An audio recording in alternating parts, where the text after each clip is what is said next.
Alright. So, good evening mga kaibigan, no? Welcome back po sa ating YouTube channel. Well, it's me again, Teacher Kevin PH, and we're back with another video. So, meron lang akong gustong ibahagi mga kaibigan. Isa sa mga bagay na dapat ninyong tandaan kapag kayo ay nagdi-DIY laptop cleaning, no? Kasi meron din tayong mangilan-ilan na mga clients dito na napadpad dito sa shop kasi nagkaroon ng problema sa kanilang mga computers after nila mag-DIY cleaning.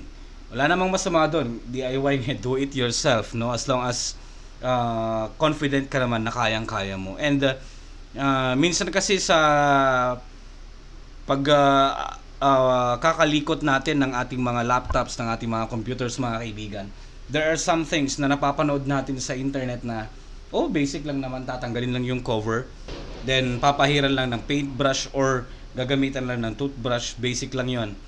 Kung nakikita natin as is na ganoon mga kaibigan. But then there are some important reminders na kailangan nating tandaan for us to avoid errors or maiwasan natin na mag-malfunction yung ating gadget or yung ating device, no, while we are doing that cleaning or before we perform cleaning mga kaibigan. So, iilan lang naman yung mga reminders natin. Number one, syempre, if possible, kahit na nagdi-DIY lang kayo, kahit do it yourself lang yan, always remember standards mga kaibigan, policies or safety standards, no? Dapat meron kayong anti-static gloves or anti-wrist strap, no?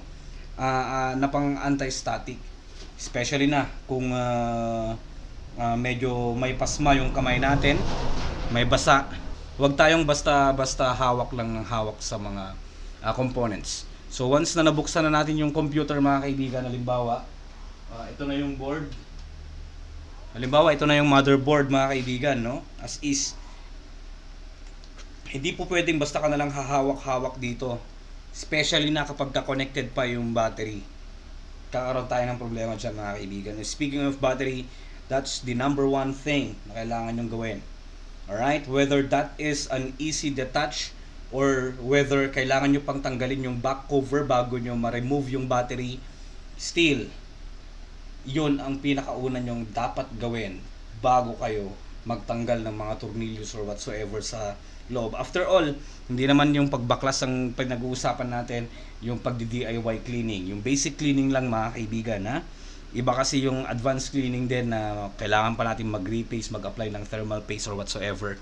We're dealing with sensitive parts doon, which is the processor, no? And dito katulad ng sabi ko, once na nabuksan na nyo yung computer, make sure na hindi naka-plug in, make sure na i-detach nyo muna. I-detach muna ang battery. Okay? Isa sa na-experience ng mga clients natin na pumunta dito sa shop mga kaibigan, nagkaroon ng shortage sa kanyang motherboard.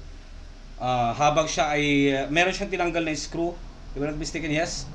And nahulog yung screw sa board, parang nag-spark daw. And upon checking, merong shorted capacitor, nagkaroon ng problema, hindi na mag-turn on yung kanyang laptop. So dito naayos na rin natin yon mga kaibigan. Gagastos ka nga lang. Nag-DIY ka para makamura, pero gagastos ka because of a mistake, no? So yun. At always remove battery. Make sure na wala rin yung mga likido na malapit sa kung saan kayo maglilinis ng inyong computer, ng inyong laptop. Make sure na hindi yan mababasa. Okay? So yun lang yung pinaka-tip natin. Always remove battery kasi while naka-plug in dyan, ibig sabihin may intact na power, no? Na pwedeng mag-cause ng pwedeng short circuit or whatsoever that may cause problems sa ating computer. So first things first, always remove battery. Yun ang pinaka number one.